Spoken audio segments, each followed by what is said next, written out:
सहेली।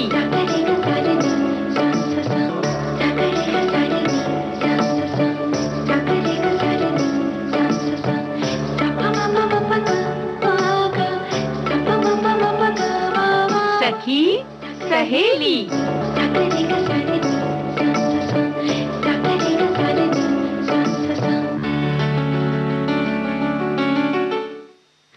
सभी सखियों, सखाओं और प्यारी बुआ, आपको मंजरी वर्मा का प्यार भरा नमस्कार और बहुत बहुत स्वागत है। नमस्कार नमस्कार। और सभी श्रोताओं को हमारा भी नमस्कार, यथा योग्य प्यार, स्नेह, आशीर्वाद जी। और बुआ देखिए, आज हमारे जो विषय हैं उनमें एक तो विषय है व्यंजन का है। हाँ, ये तो हमारे सभी साथी ने कह दिया है कि गर्मी इतनी ज्यादा है कि हम रसोई घर में नहीं जाएंगे। आप लोग बताइए और हम बैठ के केवल सुनेंगे और लुत्फ उठाएंगे। तो बुआ उनसे कहते हैं कि भाई रसोई में जाने की जरूरत नहीं है, जो आपके दिमाग में आ रहा हो लेटे लेटे तो वो भी आप बता सकती है ना। ये बात भी सही है। हाँ हाँ, तो बताने के तो बहुत तरीके हैं, क्या जरूरी किचन में जाके बताया जाए, बनाया जाए? नहीं तो वो उसके बारे में सोचना भी नहीं चाह रही ना, तो अच्छी बात है। थोड़ी शीतलता पूरी तरह से मतलब प्रोग्राम का पूरा मजा लेंगे आज। हाँ, पूरा मजा लेना चाह रहे हैं। और भाई एक बीमारी जो संक्रमण वाली इधर लग गई है। हाँ। एक साथी हमारे बहुत सीनियर थे, वो लिखते थे कि भाई थोड़ी झपकी ले लूं, तो हमारे और भी साथी भी यही करने लगे कि भाई थोड़ी झपकी ले लेता हूँ, फिर सुनता हूँ सखी सहेली।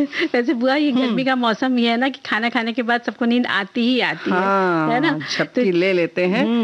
लेकिन चलिए उसके बाद हम उनको और भी बता देते हैं कि मौसम के अनुरूप घर की साज सज्जा, इसके बारे में भी हम बात करेंगे। और सखी विशेष में आज है वीरांगना रणबीरी वाल्मीकि के बारे में हम बात करेंगे। और व्यंजन तो हम बताएंगे ही बताएंगे। बिल्कुल बताएंगे। और बुआ आज है विश्व रक्तदाता दिवस।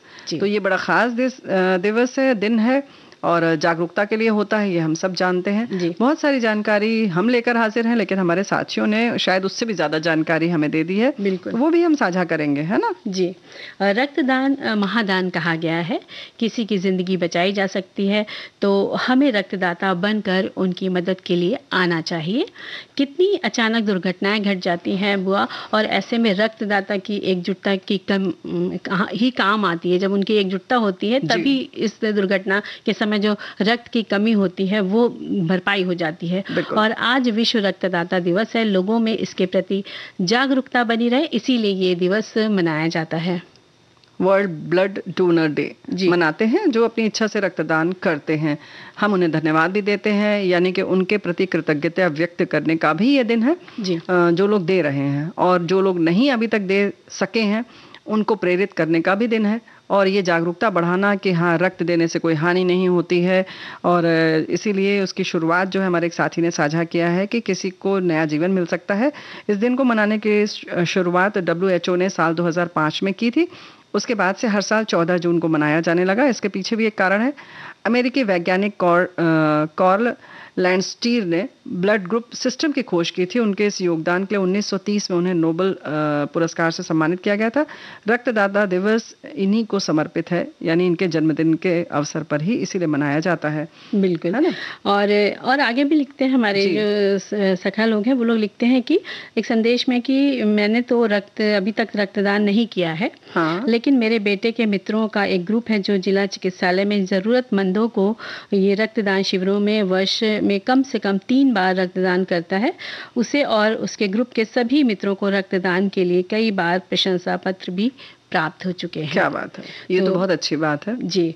और जैसा कि बताया ही है कि विश्व रक्तदाता दिवस विश्व स्वास्थ्य संगठन WHO द्वारा आधिकारिक वैश्विक सार्वजनिक स्वास्थ्य अभियानों में से एक है। और साल 2005 में पहला विश्व रक्तदाता दिवस मनाया गया, जो कि विश्व स्वास्थ्य संगठन, international federation of red cross और रेड क्रिसेंट सोसाइटी द्वारा एक सामूहिक दृष्टिकोण के रूप में लॉन्च किया गया था। तो भाई किस वैज्ञानिक के नाम पर है, किस वैज्ञानिक के जन्मदिन पर है, यानी नाम पर तो नहीं, ये तो हम बता ही चुके हैं, हमारे एक साथी ने कहा था। और ये संगठन जो है, वैसे तो कहा जाए तो सरकार की हम सब जिम्मेदारी मान लेते हैं कि ये सरकार का काम है, लेकिन ये हम सबका भी काम है। हमारे साथी ने कहा है विश्व रक्तदाता दिवस की शुभकामनाएं। अगर 2 बूंद पानी से किसी की जान बचाई जा सकती है तो वैसे ही 1 या 2 बोतल किसी व्यक्ति के द्वारा दिए गए रक्तदान से किसी की जान भी बचाई जा सकती है, खासकर किसी सड़क दुर्घटना या किसी मेजर ऑपरेशन के वक्त परिस्थिति नाजुक होने पर। बिल्कुल। और वह जो जिन्होंने इसका मतलब पता लगाया था, सालगिरह उनके प्रतीक के रूप में बनाई जाती है, उन्होंने 1900 में विभिन्न रक्त समूहों की खोज की थी, जिससे मानव रक्त समूह ए बी और ओ की पहचान हुई थी जी। और कार्ल लैंड स्टीनर को इसकी खोज के लिए, जैसा कि बताया गया, कि सम्मानित किया गया था नोबेल पुरस्कार से, और तब से हर साल 14 जून को विश्व रक्तदाता दिवस मनाया जा रहा है। बिल्कुल सही बात है।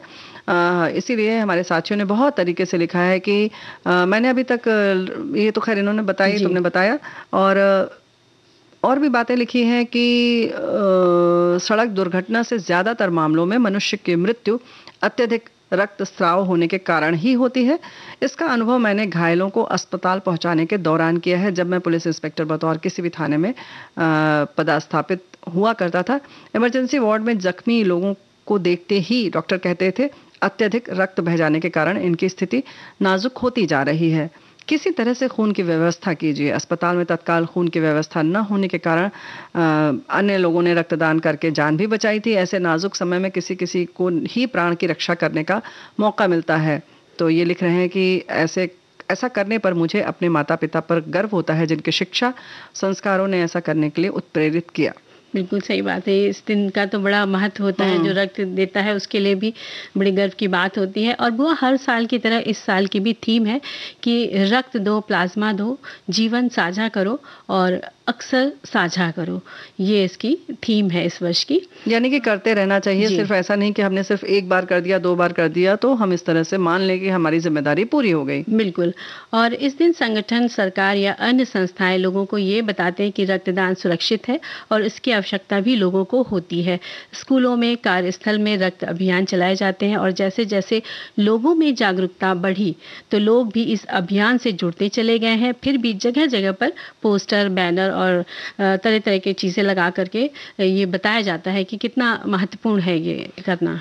देखो, ये जो प्रयास होते हैं उनका ही नतीजा है कि हमारे एक साथी ने साझा की है बात कि रक्तदान के प्रति आज जागरूकता काफ़ी लोगों में आई है, जिसके फलस्वरूप कहीं भी दुर्घटना होने पर अब मरीज को खून देने में दिक्कत कम आती है। उड़ीसा में रेल दुर्घटना में काफ़ी लोगों ने अस्पताल पहुंचकर मरीजों को खून देकर कई लोगों की जान बचाई है। हालांकि कहना पड़ता है कि पुराने समय की बातें, जब किसी ऑपरेशन से पहले परिवार वालों को रक्त की व्यवस्था पहले करनी पड़ती थी रही और नात बात सबसे चर्चा करके तैयार करना पड़ता था, तब जाके ऑपरेशन हो पाता था।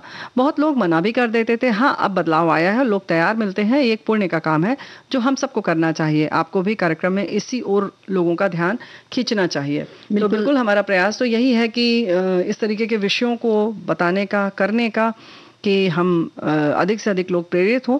और सोशल मीडिया के माध्यम से ही जो आप बता रहे हैं स्थिति अब अच्छी आ गई है, वो उसी का परिणाम है कि लोगों में ये समझ में आ गया कि रक्तदान करने से कोई दिक्कत नहीं आती, खून फिर से बन जाता है और कितनी ज़रूरत है। पहले तो हमें समझ में ही नहीं आता था कि कहाँ कहाँ ज़रूरत पड़ सकती है। बिल्कुल।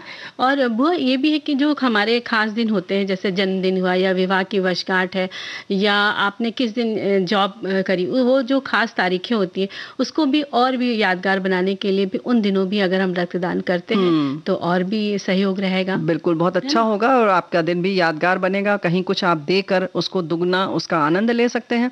लेकिन भाई अगर 2-3 महीने के अंतर पे है तो आप ना करें, क्योंकि उसका भी एक नियत समय होता है। 3 महीने बाद ही या 4 महीने बाद ही आप पुनः रक्तदान कर सकते हैं। तो जो नियम है, जो उसके नॉर्म्स हैं, उसके हिसाब से करें। स्वस्थ रहें, प्रसन्न रहें, है ना।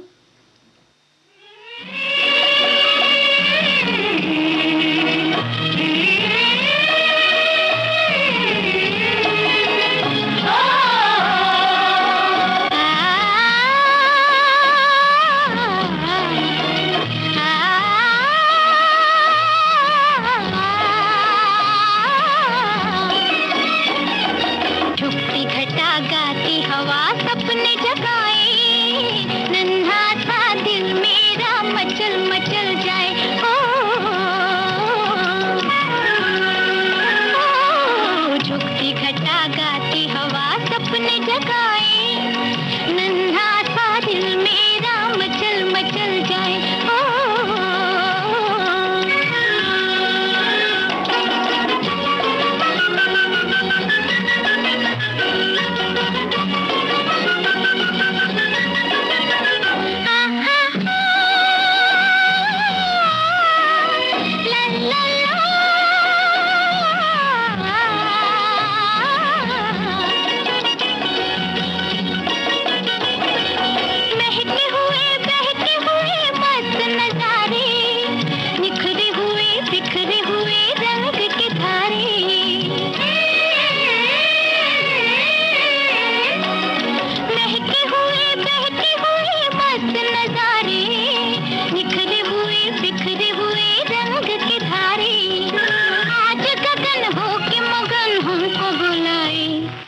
झुकती घटा गाती हवा सपने जगाए, नन्हा सा दिल मेरा मचल मचल जाए।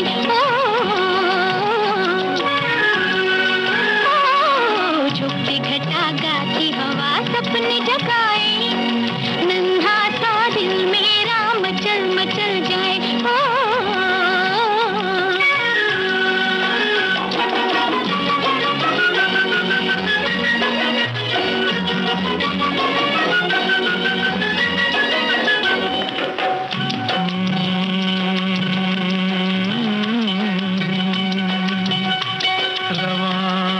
छोटी सी कश्ती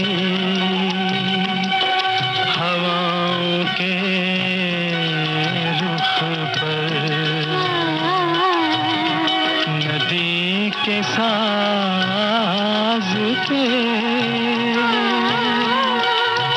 मल्लाह गीत गाता है। तुम्हारा जिस्म हर एक लहर के झकोले से, ओ मेरी शरीर निगाहों में झूल जाता है।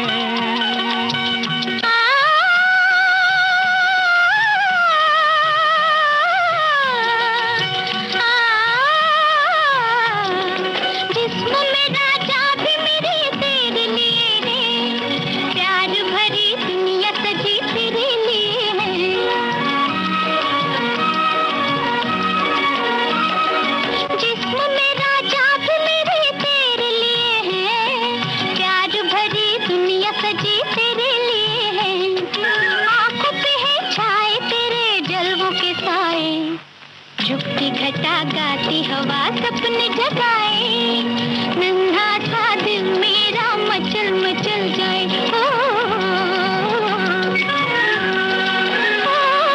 झुकती घटा गाती हवा सपने जगाए, नन्हा सा दिल मेरा मचल मचल जाए।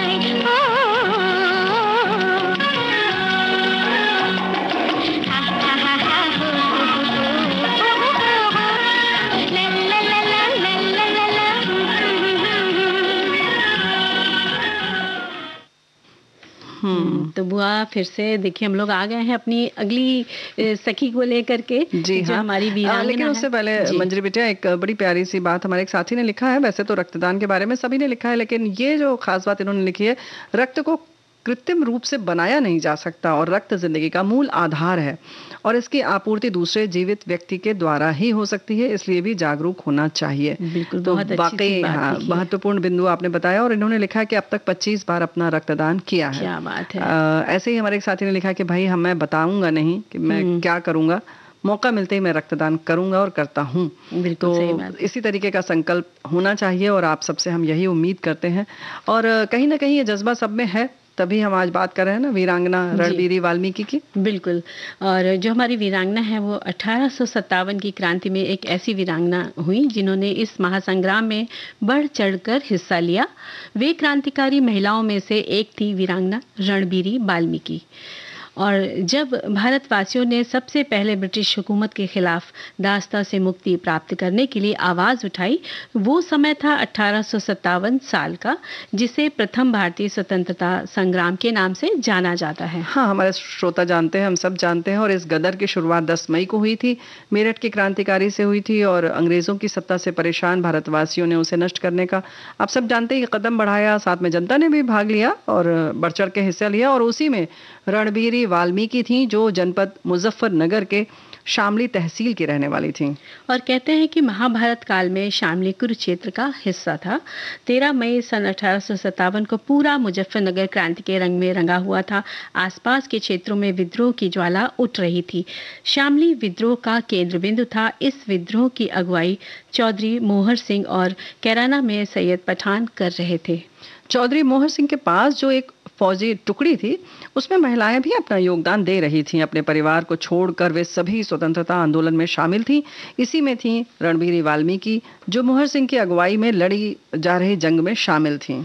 रणबीरी वाल्मीकि को तलवारबाजी में महारत हासिल थी। उनके इस हुनर से चौधरी मोहर सिंह ने उन्हें अपनी टुकड़ी में रखा था। चौधरी के साथियों ने शामली तहसील पर 2 महीने तक कब्जा जमा लिया था। उधर इस युद्ध में रणबीरी भी थी, लेकिन आपको बता दें कि अंग्रेज सरकार मिस्टर एडवर्ड को ये कब्जा पच नहीं रहा था। उसने भी फौजी टुकड़ी वहां भेजी। रणबीरी वाल्मीकि के दल को इसकी सूचना मिल चुकी थी। तब शामली को बर्बाद होने से बचाने के लिए मोहर सिंह ने अपने क्रांतिवीरों और वीरांगनाओं में रणबीरी वाल्मीकि को भी गांव पहुंचकर मोर्चा जमाने के लिए कहा और इस दौरान अंग्रेजी सैनिकों के साथ जाहिर है उनका युद्ध होने लगा।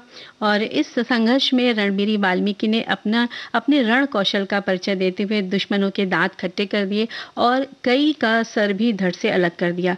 रणबीरी ने कई अंग्रेज सैनिकों को मौत की नींद सुला दिया। इस कारण अंग्रेजी सेना में अफरा तफरी मच गई और चूंकि वे हथियारों से लैस थे और भाई जाहिर है कि फिर उन्होंने गोलियां चलानी शुरू कर दी। क्या महिला क्या पुरुष वीर सभी उनका निशाना बनने लगे। उसी में रणबीरी वाल्मीकि भी थी। भारत भूमि की स्वतंत्रता के लिए उन्होंने अपने प्राण जो है न्यौछावर कर दिए। उनका नाम इतिहास के पन्नों पर हमेशा के लिए अंकित हो गया और हमारे दिल पर भी अंकित है। बिल्कुल। हम उन्हें नमन करते हैं और सुनते हैं एक प्यारा संगीत।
तो बुआ देखिए बड़ा मतलब तो उसे नैना लगा के मैं हारी, यानी कि गाने में भी हार जीत चल रही है ना। बिल्कुल सही बात है। और देखिए जब घर में कुछ काम होता है और ऐसे मौसम में जो है कहना चाहिए तो उस समय कैसा मौसम देखो ऐसा है कि जब हम लोगों ने बारिश की बात की तो ये ठंड पुरवैया घटा छाने वाली बात, तो हमारे साथियों ने कहा कि लगता मुंबई में बारिश हो रही है। तो भाई ऐसा नहीं है, बारिश भी है, धूप भी होती है। हाँ, क्योंकि हम लोग हारने की बात इसलिए करते हैं कि मौसम के अनुसार जब बदलाव होते हैं तो बस ये लगता है कि अब क्या करें, इसमें भी हार जीत होती, घर का काम करने में भी हार जीत लगी रहती है, कौन सा पहले करें कौन सा बाद में करें। बिल्कुल। तो बड़ी इस जो भी मौसम होता है, चाहे वो गर्मी का हो, चाहे सर्दी का हो, चाहे मानसून का खासकर, तो इसमें बहुत ध्यान रखना पड़ता है कि हम अपने घर में, घर के हर कोने को कैसे साफ सुथरा रखें। बिल्कुल सही बात है, साफ सुथरा रखें। चलिए, हमने साफ सुथरा भी रख लिया, लेकिन सजावट कुछ ऐसी हो कि मजा आ जाए। भाई साफ सुथरा तो सभी है, लेकिन अगर आपने कुछ चीज़ों का ख्याल कर लिया तो सोने पर सुहागा हो जाएगा। यानी कि हम बात कर रहे हैं घर के साज सज्जा की बात, और हमारे एक साथी ने लिखा है मौसम के अनुसार घर ही नहीं अपितु शरीर की भी साज सज्जा की आवश्यकता होती है, फिर दोनों का अन्योन्याश्रय संबंध भी रहा है संप्रति। ग्रीष्म ऋतु में घर को शीतल रखने हेतु प्राकृतिक परिवेश बनाए रखने हैं। हवादार कमरे, खिड़की, झरोखे और दरवाजे से युक्त होने चाहिए, जिसे आवश्यकता के अनुसार संयोजित किया जा सके। खस की पट्टियों का प्रयोग अपेक्षित है। कुआं का शीतल जल मिट्टी के मटके में रखना चाहिए। पलंग पर हल्के चादर साफ सफाई के साथ होने चाहिए, किंतु आजकल लोग फ्लैट संस्कृति में बिजली के बहुतायत खपत करने वाले उपकरणों का सहारा लेकर प्रकृति से दूर होके घर की साज सज्जा करते हैं, ताकि घर में रोशनी तक ना आ सके, भले ही दिन में भी रोशनी के लिए बल्ब जलाना पड़े। तो ये बात आपने सच बात है, समग्र रूप से बताया कि हमें किस तरह से प्रकृति के साथ रहना चाहिए। लेकिन घर की साज सज्जा में मतलब वो मोटे मोटे कपड़े से अच्छा है कि पतले वाले, पतले वाले चादर बिछाएं, हल्के रंग के हों। और साथ में जो पर्दे होते हैं वो भी हल्के वाले पर्दे होने चाहिए। अगर सपोज खिड़की से आपकी बारिश की बूंदें आ भी जाएं तो भी वो, या नमी की वजह से भी जो गीले हो जाते हैं पर्दे, वो भी जल्दी सूख जाते हैं। और इसके साथ साथ जो हम लोग सोफे पे कुशन करते हैं वो भी पतला इसका नायलॉन का, सिंथेटिक कपड़ों का होना चाहिए। और साथ में जो कवर बिछाते हैं वो भी बल्कि इन दिनों कवर ना ही बिछाएं तो ज़्यादा सही, क्योंकि वो नमी तेजी से, उसके जो रोए होते हैं जो हम सोफे पर बिछाते हैं कवर, वो तेजी से घसीटते हैं, तो वो ना ही बिछाएं तो ज़्यादा सही है।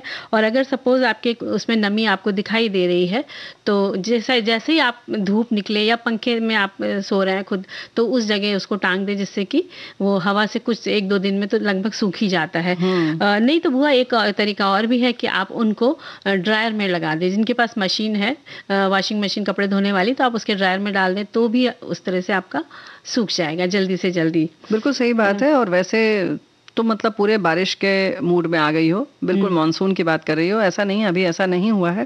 तो जैसे मोटे कपड़े और गाढ़े रंग के पर्दे की बात आपने की, बिल्कुल सही है। दिन में आप लगाएं, लेकिन शाम और सुबह के समय उसको हटा दें तो बेहतर है। ऐसा नहीं कि बिल्कुल लगा दिया तो लगा ही दिया। इन चीज़ों का ख्याल रखें। और हमारे एक साथी ने और भी बड़ी प्यारी बात लिखी है कि मौसम के अनुरूप घर की साज सज्जा। आज तो घर को सजावट के लिए एक से एक डेकोरेटिव पीस, कालीन गलीचे हैं। पहले घर की सजावट की याद आती है। गर्मियां शुरू होते ही बड़े बड़े भारी भारी गद्दे को हटाकर घर में सुजनी, रंग बिरंगी दरिया, तख्त पर बेंत की खूबसूरत कुर्सियां, हल्के रंग के पर्दे, हल्के रंग के चादर रखे जाते थे। अहाते बगीचे में जो फूल होते थे उन फूल पत्तियों से घर के गुलदस्ते की सजावट की जाती थी। मोगरे, बेला के सुगंधित फूल अशोक के पत्ते के साथ गुलदस्ते में रखे जाते थे। हाथ की बनी हुई चटाइयों से खिड़की और बरामदों को सजाया जाता था। ये देखने में भी अच्छे लगते थे और इससे घर भी बड़ा ठंडा और ताजगी भरा लगता था। तो बिल्कुल सही आपने बताया, और ये आज भी हम कर सकते हैं, ऐसा नहीं है। जैसे आपने बताया कि मोटे मोटे गद्दे वगैरह हटा भी सकते हैं और उसकी जगह आप दरी डाल लीजिए, या सुजनी आपने जैसे बताया है, ऐसे ही चीजें होती हैं गद्दियां। गर्मियों में तो खासकर ये चीजें बहुत राहत पहुंचाती हैं। और जो पर्दे हम टांगते हैं गर्मियों में, थोड़ी धूप कम आए तो वो अगर हरे रंग के हैं या नीले रंग के हैं तो उससे थोड़ा सा कमरे में ताजगी बनी रहती है। हरे रंग से तो आंखों को ही बहुत सुंदर लगता है। तो आप गर्मी में बाहर तो नहीं निकल सकते, तो कमरे में ही हरियाली अपनी रख दीजिए। और कुछ जो अपने इंडोर प्लांट सजाते हैं तो वो रख देंगे तो आपका मन और प्रसन्न रहेगा उनको देख देख कर। तो इस तरह की सजावट गर्मी के मौसम में आप कर सकते हैं। और ऐसे ही रंगों की जो बात होती है, आप पढ़ेंगे तब पता चलेगा, कुछ रंग जो होते हैं वो गर्म रंग ही कहे जाते हैं, जो आंखों को चटक लगते हैं। इसमें केसरिया रंग आता है, पीला रंग आता है, लाल रंग आता है। उससे अच्छा आप हरे, नीले, इन सब जो आंखों को राहत देते हैं, उन्हीं रंगों का संयोजन अपने घर में रखें। यानी चादरें हैं, कुशन के खोल है, तकिया के गिलाफ है, ये सारी चीजें वैसे ही रखें। हमारे साथी ये भी लिख रहे हैं कि देखिए, अब ये हम लोगों ने बात तो सोचा ही नहीं, हम सिर्फ मानसून और गर्मी की बात कर रहे हैं। हमारे साथी लिखते हैं कि मौसम के अनुरूप घर की साज सज्जा के विषय अनुरूप बात करूं तो बिपरजोए साइक्लोन जो अब गुजरात और सौराष्ट्र के समुद्र तट की ओर बढ़ रहा है, इसकी गति और तीव्रता और बढ़ने की मौसम विभाग द्वारा जताई गई संभावना को देखते हुए हमने भी आज हमारे घर की छत पर लगी हुई सौर बिजली ऊर्जा की प्लेटें कुछ देर पहले उतार ली हैं। अब आराम करते हुए सखी सहेली सुनूंगा। बिल्कुल अच्छी बात है। इसी तरीके की साज सज्जा, ये तो आपातकाल स्थिति, हाँ आपातकाल की बात हो गई कि अगर कोई ऐसा आ रहा है, कोई वार्निंग है तो उसके अनुरूप काम करें। लेकिन मौसम भी एक तरीके की हमें चेतावनी ही देता है कि अच्छे अच्छे सुकून वाले कपड़े पहने, वैसे ही सब करें, ही आप खान पान भी अपना अपनाएं। और जब जैसे कि और सर्दियों की बात है तो उस समय हम ऊनी कपड़ों की, ऊनी जो भी बिछाना चाहते हैं घर की सजावट में, सब गद्देदार चीजें बिछाना चाहते हैं कि सर्दी ना आए अंदर। तो देखा जाए तो हर मौसम हमें हर तरीके के कपड़े पहनने का, उठने बैठने और खाने पीने की सबकी चीजें हमें देता है, मौका देता है, ताकि हम किसी भी रंग से महरूम न रह जाएं, यानी कि उसको छोड़े नहीं। मतलब जिंदगी जो है बुआ वो हर रंग से, हर मौसम में रंगीन हो जाती है। हाँ बिल्कुल रंगीन हो जाती है, या कि हर रंग का हम इस्तेमाल कर सकें, उसका मजा ले सकें, और उस रंग के संग रहते हुए हमें कैसा लगता है इस बात को भी हम समझ सकें। ऐसे हमारे साथी ने लिखा है कि हर मौसम की अपनी अलग अलग तकलीफें होती हैं। सर्दियों में घर कोजी कोजी होता है तो अच्छा रहता है, तो जाहिर है कि अभी हम कोजी रखने की हम व्यवस्था करते हैं ना, और थोड़ा मोटे और गहरे रंग के पर्दे होने चाहिए, ठंडी हवा से बचाव होता है। इसी प्रकार गर्मियों में घर को हवादार बनाना अच्छा रहता है। हल्की सजावट, हल्के रंग, हल्की लाइट, कुछ अंदर रखने वाले पौधे से सजावट, बारिश के मौसम में मजा आ जाता है। बिल्कुल। और ये मौसम ऐसा होता ही है कि, और जब बारिश की बात चली है तो हम घर में बैठे हैं तो बाहर तो जा नहीं सकते हैं। तो घर की सजावट में हम कुछ और चीजें भी देख सकते हैं कि आपके पास घड़ा है तो आप उसको पेंट कर दीजिए, अच्छे से डिजाइन बना दीजिए, या आपके पास गत्ते के टुकड़े हैं तो उसको आप पेंट करके उस पे जो आपका क्ले होता है तो उससे अच्छे से डिजाइन बना करके, क्ले की पतली पतली पत्तियां, मिट्टी से उसकी पत्तियां वगैरह बना के डिजाइन खूबसूरत सी बना के आप उसको पेंट कर सकते हैं। और उसके ऊपर कांच जो छोटे छोटे मिरर आते हैं वो चिपका कर भी आप सुंदर सा बना सकते हैं। और अपने साथ बुआ बच्चों को भी लगा सकते हैं कि भाई बच्चे बाहर तो खेलने जा नहीं सकते, तो ये सब चीजें करेंगे तो इसी बहाने वो सीख भी जाएंगे। और मौसम के अनुरूप जब हम बात करते हैं व्यवस्था की, तो एक तो साज सज्जा तो हो गया, उसके बाद अगर आपकी व्यवस्था कुछ ऐसी है जैसे कि कुर्सियां हमने ऐसी रखी हैं या सोफे ऐसे रखे हैं कि हम दरवाजे पे ही हमने रखा है, ड्राइंग रूम में हमने प्रवेश किया बैठक में और तुरंत ऐसे सोफे रखे हैं, तो गर्मी के लिए चलिए ठीक है। लेकिन अगर मानसून आ चुका है तो वहां पर आप प्लास्टिक की कुर्सियां रख दीजिए, ताकि अगर आदमी आता है या आप खुद बाहर से आते हैं, भीगे हैं आप, तो वहां पर जो है वो पहले कुर्सी पर बैठ जाए, जूते उतार लें, चप्पल उतार लें, फिर आगे जाएं। तो इस तरीके की व्यवस्था रखनी होगी। छाते आदि रखने के लिए कुछ आप व्यवस्था करना होगा, सोचना होगा। तो ये मौसम के अनुरूप जो बातें हैं, छाते की तो बाल्टी रख सकते हैं, या आपका बाहर का हिस्सा है तो उसमें एक हुक जैसा लगा सकते हैं जिसमें एक दो छाते टंग जाएं। हाँ बिल्कुल, नहीं एक दो क्यों, 4 लोग हैं तो 4 छाते टांगने की व्यवस्था करो, 2 कहाँ रखेंगे, है ना? वैसे अच्छा वो भी लगा सकते हैं, जो कपड़े टांगने का एक हैंगर होता है ना, उसमें बहुत सारे 6-7 होते हैं, तो वो लगा दे। 4 2 रखेंगे या 8 रख देंगे, चलिए कोई बात नहीं, आप सबको भी आमंत्रित करते हैं जी। अब समय हो चला है एक अंतराल का, तो मिलते हैं अंतराल के बाद।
आप सुन रहे हैं विविध भारती राष्ट्रीय सेवा, देश की सुरीली धड़कन, और कार्यक्रम चल रहा है सखी सहेली। और हम अंतराल के बाद फिर हाजिर हो गए और बात चल रही थी घर की साज सज्जा की। तो भाई हमारे एक साथी ने ये भी लिखा है कि किन किन चीज़ों का ख्याल रखें, तो उसमें लाइट जाने की भी इन्होंने बात की है। तो बिजली गुल हो इससे पहले गीत सुन लेते हैं, है ना?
हो, मुझे किसी से प्यार हो गया।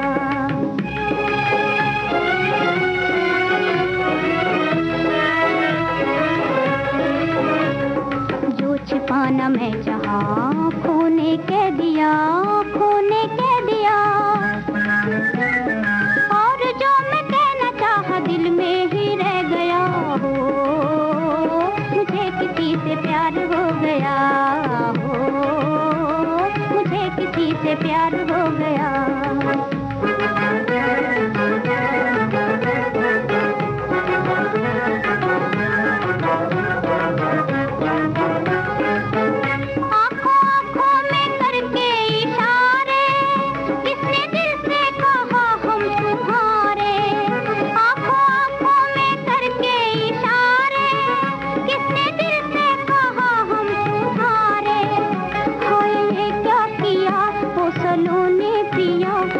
धड़के दिया हो, मुझे किसी से प्यार हो गया हो, मुझे किसी से प्यार हो गया।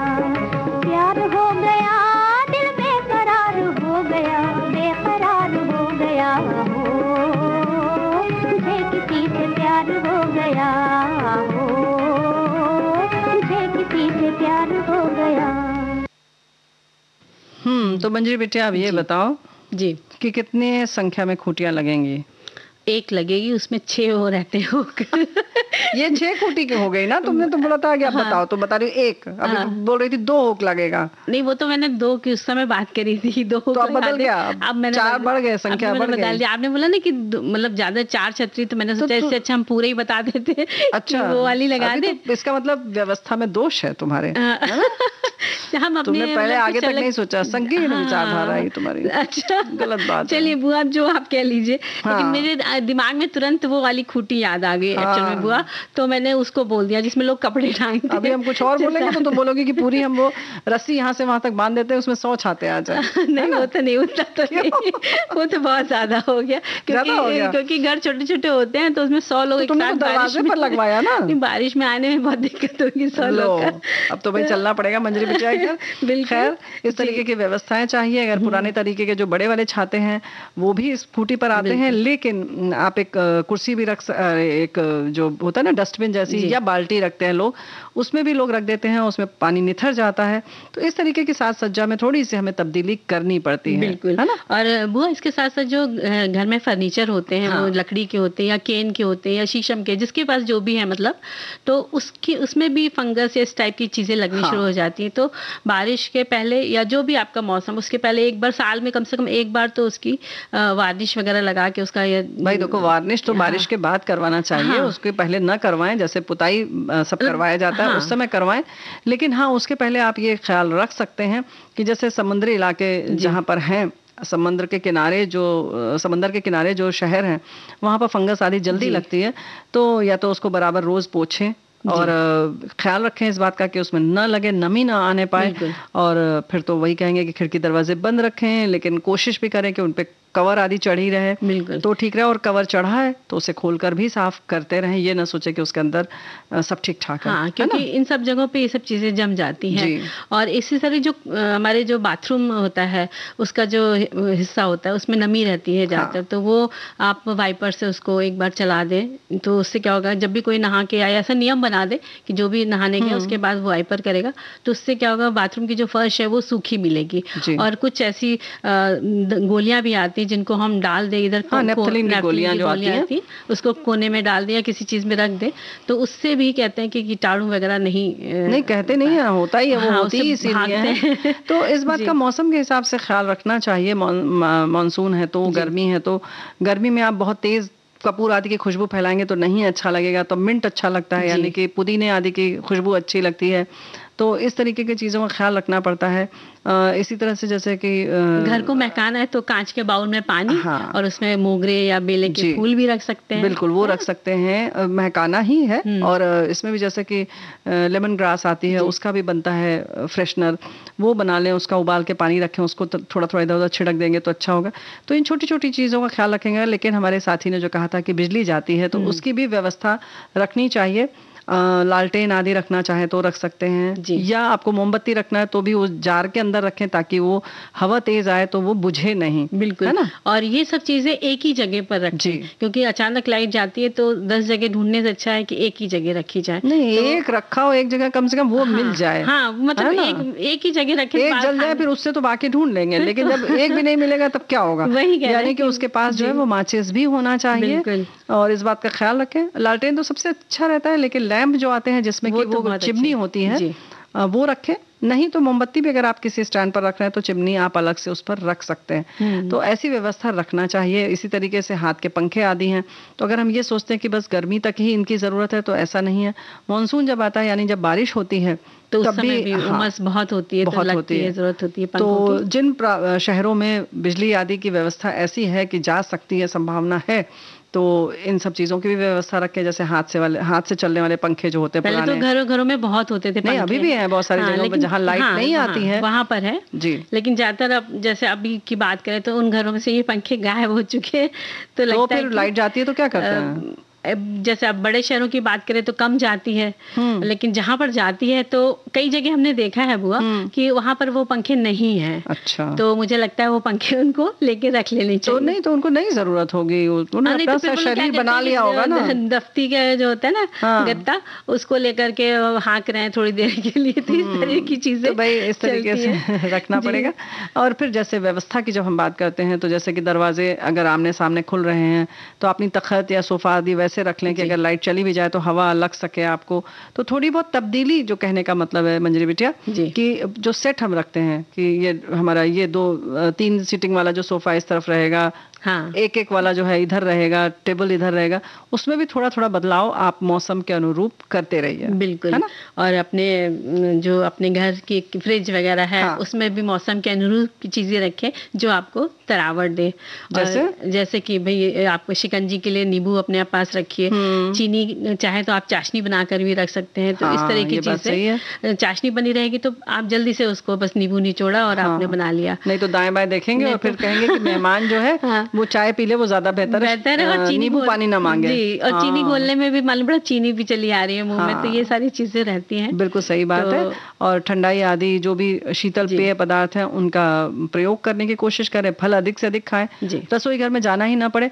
वैसे रसोई घर में अब व्यंजन बता रही हूँ तो रसोई घर में तो जाना पड़ेगा। तो चले क्या, ये गीत सुन ले पहले? हाँ, गीत सुनते हैं फिर चलते हैं रसोई घर में। ठीक है।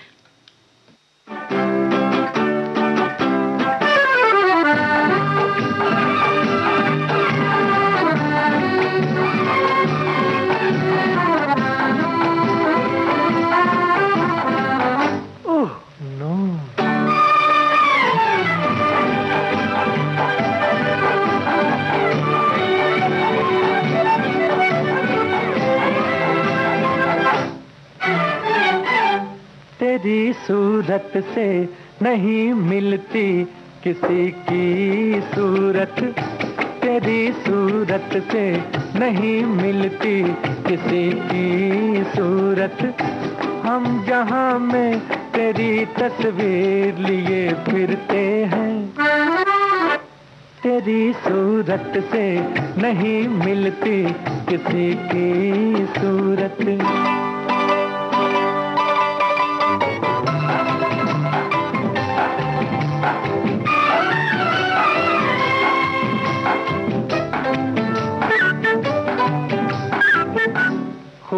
चेहरा है तेरा, दोनों जहां है पागल, सामने तेरे है फीका वो हंसी ताज महल।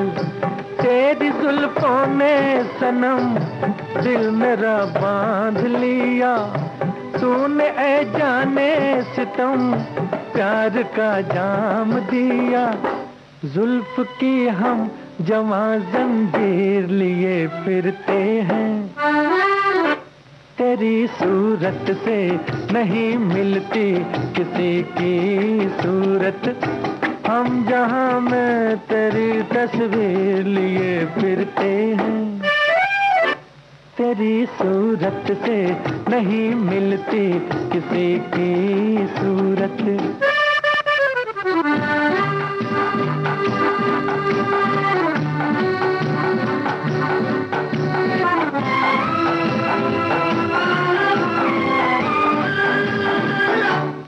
ये तो दुनिया है यहाँ, एक नहीं लाख हंसी, जो अदा देखी है तुझ में वो किसी में भी नहीं।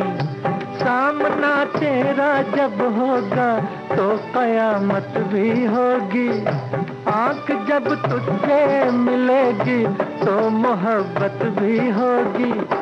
प्यार की हम अजबता से लिए फिरते हैं, तेरी सूरत से नहीं मिलती किसी की सूरत, हम जहां में तेरी तस्वीर लिए फिरते हैं, तेरी सूरत से नहीं मिलती किसी की सूरत। देख लो भाई, हमारे साथी बुरा मान गए। क्या मान गए? उन्होंने लिख दिया, मंजरी जी हमारे घर में आज भी है, वट सावित्री पूजा में सभी ने खरीदा है। हाँ। बाहर जब हम बैठते हैं तो उसी से आज भी पंखा चलते हैं। नहीं नहीं, वो तो देखिए जिसके यहाँ हो पंखा मतलब लेते हैं वो लोग, दान भी करते हैं तो वो अपने घर में भी इस्तेमाल करते हैं तो पंखा होता है। हाँ। लेकिन बहुत से घरों के, मतलब ये नहीं हम उनके घर की बात कर रहे हैं हम भाई अब तुम बच नहीं सकती, अब क्योंकि हमारे पास वो पंखा नहीं है बुआ। हाँ, ये कहना चाहिए है ना? तुम बताओ, क्योंकि तुम्हें जरूरत नहीं है इसलिए नहीं है। हाँ, लेकिन हमें लगता है कि पंखा हम कभी लाएंगे, है ना? लेकिन जरूरत जहाँ रहती है वहाँ हमारे साथियों के पास है जी। और जहाँ लाइट नहीं रहती है, जाती है, वहाँ लोग रखते हैं व्यवस्था। जैसे इन्होंने कहा कि बाहर बैठते हैं, छत पर बैठेंगे तो कहाँ कहाँ पंखा लगाएंगे, या घर के आंगन में बैठते हैं, बाहर दलान में बैठते हैं, घर के बाहर दरवाजे पर बैठते हैं पेड़ के नीचे, तो भी हाथ में लेकर बैठते हैं। बिल्कुल, तो ये बात तो सबसे सुलभ और आसान चीज है जो बिल्कुल होना चाहिए इस मौसम में। और बुआ देखिए, इस मौसम की बात चलिए तो हमारे संदेश में एक व्यंजन की रेसिपी है। देखो, व्यंजन से पहले हमारे एक साथी ने लिखा है कि हमारा घर काफी खुला खुला है और मिल नहीं रहा है इनका संदेश, देखो पता नहीं कहाँ चला जाता है। इन्होंने लिखा है कि हमारा घर काफी खुला खुला है और फिर भी हमें अपने जो मौसम होता है उसके हिसाब से हम व्यवस्था भी करते हैं उसकी। अच्छा। और ये बात बिल्कुल सही है कि मौसम के हिसाब से करनी ही पड़ती है। बारिश के मौसम में कुछ व्यवस्थाएं हर वर्ष करनी पड़ जाती है। अंदर भी आंगन है, बाहर भी आंगन है। कहने का मतलब है कुछ दरवाजे खिड़कियां बाहर खुली जगह में ही खुलते हैं, जिससे बारिश का पानी मौछार के रूप में अंदर आ जाता है। तो उन सभी दरवाजों पर कपड़े के पर्दों के आगे सफेद प्लास्टिक के पर्दे लगाने पड़ जाते हैं, जिससे दरवाजा भीगने से बच जाता है। बिल्कुल सही तो चीज़ है। वाकई ये बात सही है कि इस तरीके की व्यवस्था करनी ही पड़ती है।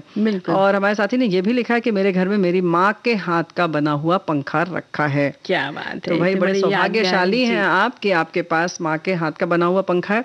वैसे भी जो कारीगर बनाते हैं वो हाथ से बने हुए जो पंखे होते हैं वाकई देखने लायक होते हैं। बिल्कुल। और ये जो व्यंजन है वो हम बताते हैं बुआ। हाँ। कच्चे आम की दाल, तो आधा कप कोई भी आप दाल ले लीजिए, 1 मीडियम कच्चा आम, 2-3 चम्मच देसी घी, 2-3 चम्मच हरा धनिया, 50 से 20 करी पत्ते, 2 हरी मिर्च, 1/4 छोटा चम्मच सरसों, 1/4 छोटा चम्मच जीरा, 1 चुटकी हींग, 1 छोटा चम्मच लाल मिर्च पाउडर, 1/4 छोटा चम्मच हल्दी पाउडर, 1 छोटा चम्मच धनिया पाउडर, 1 छोटा चम्मच नमक। और इसकी विधि है कि दाल को 30 मिनट के लिए भिगो दें, फिर कुकर में दाल, हल्दी और नमक डालकर पका लें। आम को छीलकर छोटे टुकड़ों में काट लें। कढ़ाई में घी गर्म करके हींग, जीरा और सरसों, करी पत्ता का तड़का लगाकर हरी मिर्च डालें। आम के टुकड़ों को भी भून लें। अब इसमें धनिया पाउडर, लाल मिर्च डाल दें। 2-3 मिनट ढक कर पकाएं। अब दाल डालकर उबाल आने तक पकाएं। हरी धनिया से सजाएं और चावल से परोसें। ये इन्होंने मतलब चावल के साथ खाएं, चावल के साथ परोसें।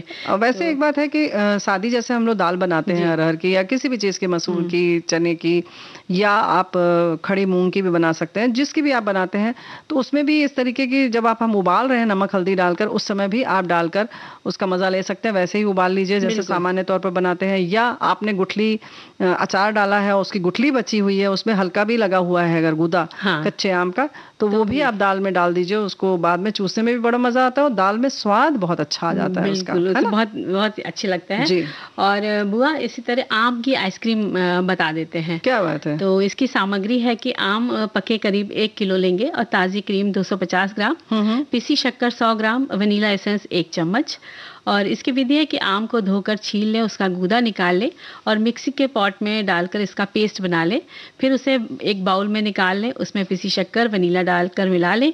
क्रीम को दूसरे बर्तन में खूब अच्छे से फेंट लें और इसे आम के पेस्ट में मिला दें और इसे ब्लेंडर की सहायता से जो होता है मशीन, मिक्सी, हाँ, उसके अच्छे से मिला दें, जो उसका रंग हल्का हो जाएगा, जैसे क्रीम जाएगी उसमें, और फिर एक डिब्बे में डालकर ढक्कन लगाकर इसको फ्रीजर में आपको जमाना है। कुछ 1-2 घंटे जमाइए, फिर बाहर निकाल लीजिए, फिर उसको फिर से वापस फेंट करके आप उसको जमा दीजिए 6-7 घंटे। लेकिन वो ऐसे नहीं फेंटेगी, आप उसको फिर से मिक्सी में डालकर फेंटेंगे, चर्न करेंगे और फिर से उसको रख देंगे तो ही अच्छा रहेगा। लेकिन हाँ, जब आप रखते हैं फ्रीजर में तो ढक के रखिएगा, नहीं तो उसमें क्रिस्टल्स आ जाते हैं, यानी बर्फ जो जम जाती है तो वो पानी सा स्वाद आता है, अच्छा नहीं लगता है।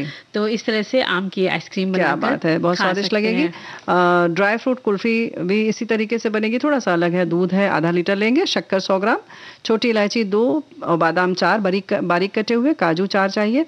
इसके पहले सबसे पहले दूध को गर्म कर लेंगे, खूब गाढ़ा करेंगे, 1/4 जब बच जाए, मतलब कोशिश करें इतना पकाएं। आप सब जानती हैं कि कढ़ाई में उसको चलाती रहेंगी तो पक जाएगा। और फिर उसके बाद जब थोड़ा ठंडा हो जाए तो उसमें इलायची डालें, काजू बादाम कटे हुए डाल दीजिए, शक्कर डालकर फिर से पकाइए, फिर इसे ठंडा कर दीजिए और अब इसे सांचे में रखकर फ्रीज़र में रख दीजिए जमने के लिए। कुल्फ़ी तैयार हो जाएगी ड्राई फ्रूट की। और हमारे एक साथी ने पूरे बिहार की बात की है वैसे साथियों, तो कि पूरे बिहार में, ख़ास तौर से उत्तर बिहार में इंस्टेंट नाश्ता गर्मियों में बड़े शौक से लोग खाते हैं। तो आपको तो पता ही है क्या खाते हैं। हम गीत सुनाते हैं, उसके बाद आगे की बातें बताते हैं, है ना जी।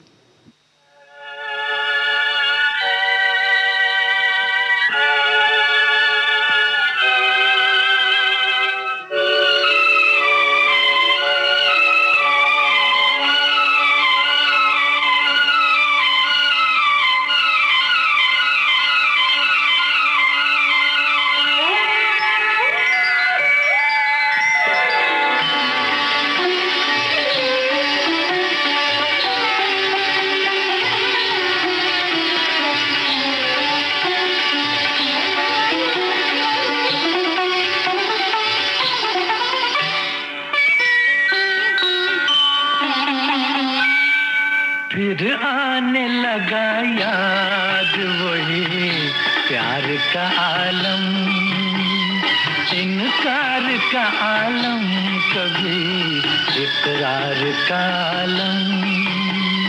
फिर आने लगा याद वही प्यार का आलम, प्यार का आलम।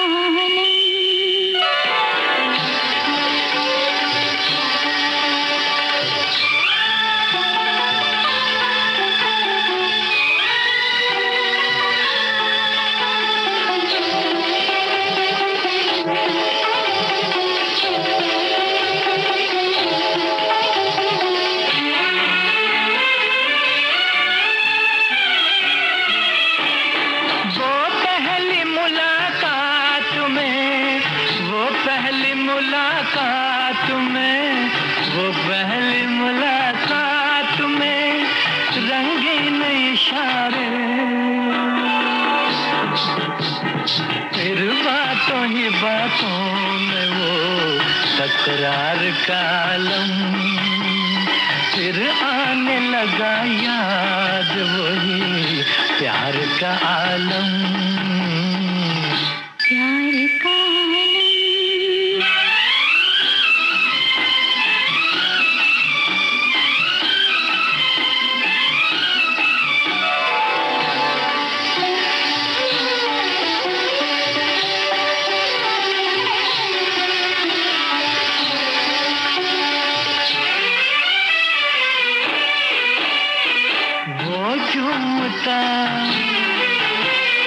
बल खाता,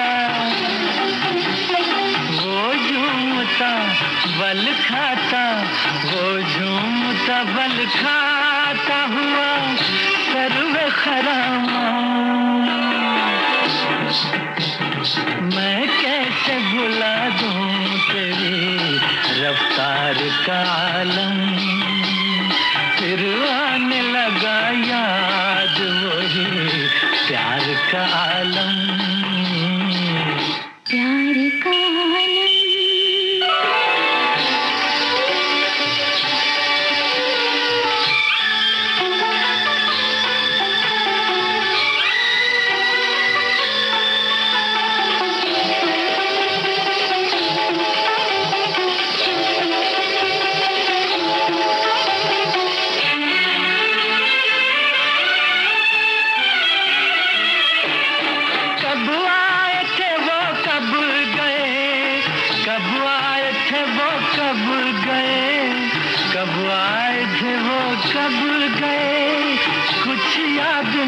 हूँ,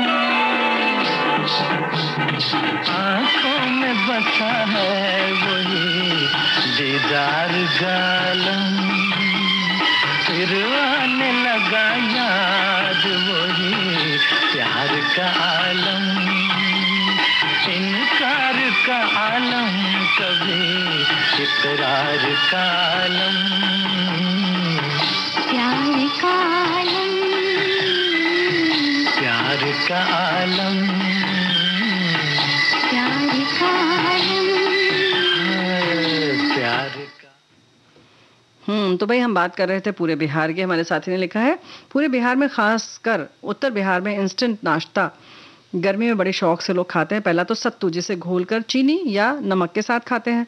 दूसरा है आम चूड़ा, पोहा है, इसे धोकर उसे थोड़ा मुलायम कर लेते हैं, उसमें पके आम के गूदे को मिलाकर थोड़ा सा गुड़ शक्कर मिलाकर खाते हैं, चीनी मिलाकर। दूध भी मिलाते हैं अपने स्वाद के अनुसार, और बड़ी पसंद से लोग खाते हैं इसे। सुबह के नाश्ते में खाते हैं। तो बड़ी मतलब पहली बार मैंने ये व्यंजन सुना है। हाँ, वो क्या बात कर रही है, अब तो मैं इसको बना के खाऊंगी। उसमें कुछ बनाना नहीं है, तुम इसलिए खाओगे ये कहो। हाँ, इसीलिए, क्योंकि अभी थोड़ी देर में हम आपको वैसे ही रेसिपी बताएंगे, जो सब चीज रखी है बस बना दो। हाँ, तो भाई साथी ने ये लिखा है कि अब गर्मियों में रोटी कौन पकाए। तो भाई आपने बताया है कि सत्तू जो है नमक या चीनी से, तो सत्तू घोल कर पानी में शक्कर के संग संग, अगर आप नहीं चाहते हैं तो गुड़ के साथ हम लोग भी खाते हैं। और सिर्फ बिहार में नहीं, और भी प्रांत में खाते हैं, उत्तर प्रदेश में भी खाया जाता है। और सत्तू के लिए एक और अच्छी बात है, चूंकि दोनों चीज पकी हुई है, यानी चना और जौ जो पड़ा है, तो इसमें सीधा सीधा आप देशी घी मिलाइए, पिसी हुई शक्कर मिलाइए और लड्डू बांध दीजिए। लड्डू बहुत अच्छा बनता है इसका, इसमें कुछ नहीं करना पड़ता, यानी आपको गैस के पास जाने की जरूरत नहीं है। तो ये भी आप कमरे में बैठे बैठे आराम से बना सकती हैं। नहीं तो ठंडे पानी में घोल के जैसे पीते हैं, घोल के तो बताया इन्होंने ना, नमक और शक्कर से।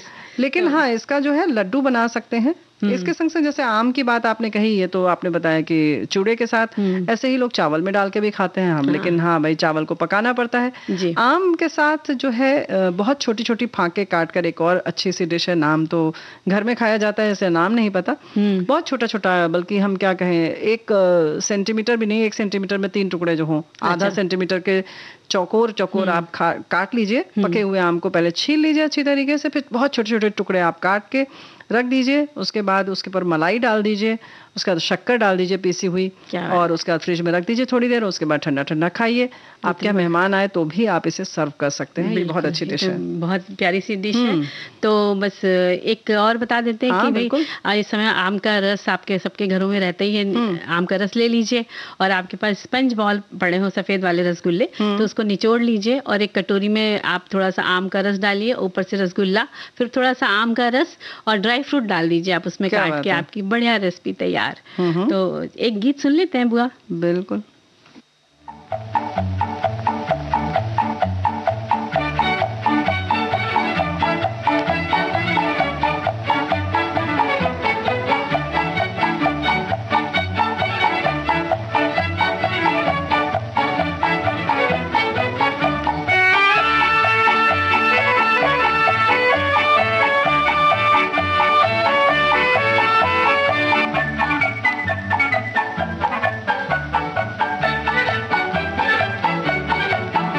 जब लिया हाथ में हाथ निभाना साथ मेरे सजना, देखो जी हमें छोड़ न जाना, साथ कभी ना छूटे चाहे दुश्मन बने जमाना, देखो जी हमें छोड़ न जाना, देखो जी दिल तोड़ न जाना।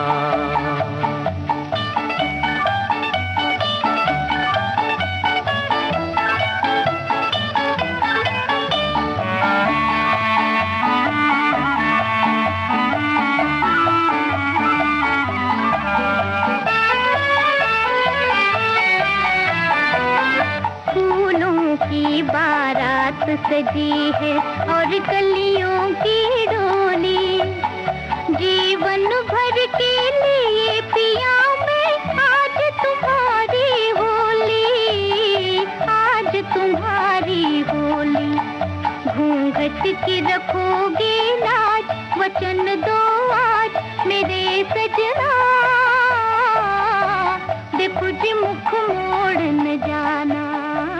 देखो जी दिल तोड़ न जाना। तो बुआ सखी सहेली का कार्यक्रम एकदम समाप्त हो चुका है, तो लेते हैं सभी से इजाजत।